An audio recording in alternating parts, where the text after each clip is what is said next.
And what is demonizing and what is delegitimizing? It's very, very hard to call. It's very sophisticated. It's like Chinese torture. Drop, drop, drop, and you have to call it. And when I say you have to call it, you have to stand up and say, just a second.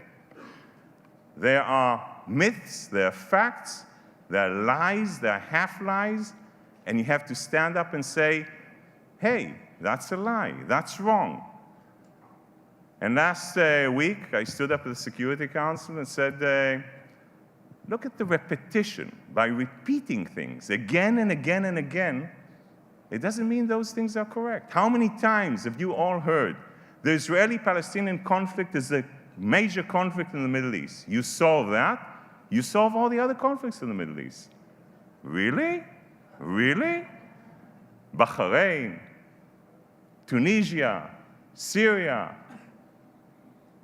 have absolutely any one centrifuge in Iran stopped spinning because of the Israeli-Palestinian conflict.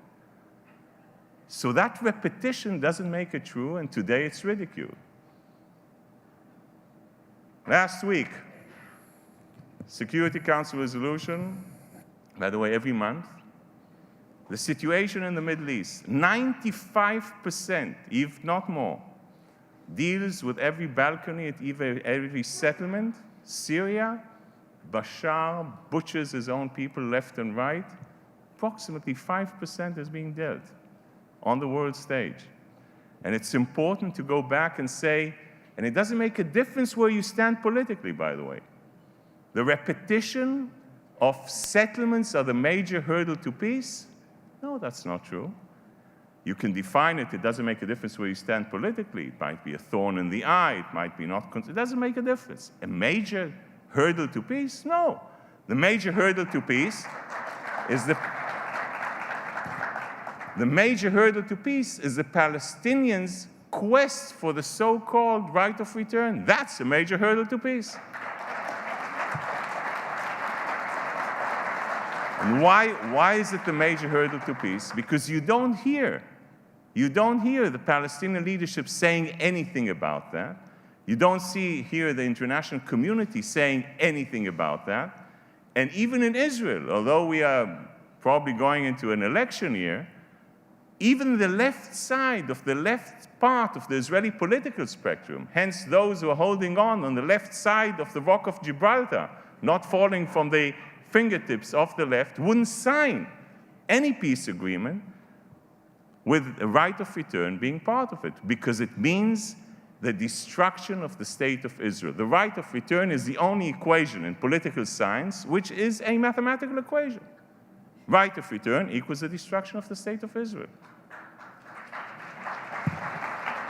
That is why it is of paramount importance, in my mind, to really again and again talk about Israel as the nation, as the homeland, and the nation state of the Jewish people. And the recognition of that is really directly talking about the forfeiting of the right of return, and that's why it's important, and we need that because that is what will allow comprehensive peace in the region. For the first time, you see a change in the way the Arab world acts. And for me, to be Israel's ambassador to the United Nations and see the Saudi ambassador literally shaking in the General Assembly and pointing fingers at the Iranian ambassador because of what they tried to do in taking out the Saudi ambassador Abdul Jubair in the Washington Beltway is new. It's a new phenomenon. And when you see the Saudis and the Gulfis and others go out against the Syrians in the General Assembly, in the Security Council, this is something which is completely new. And when you see the Kuwaiti ambassador, after the Syrian ambassador loses his posture, raises his name tag, Kuwait, usually he doesn't say a word, and says, after I heard the Syrian ambassador I want to tell you that not only do I vote against him, but I co-sponsor the resolution against him. This is a new world.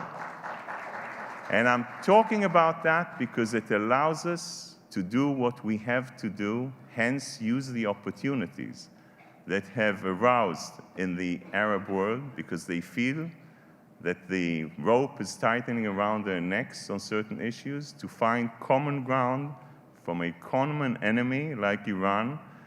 And there are huge risks taking place in the region, but also they open up opportunities. And it's our responsibility to navigate between the risks and the opportunities in a completely changing environment that takes place before us.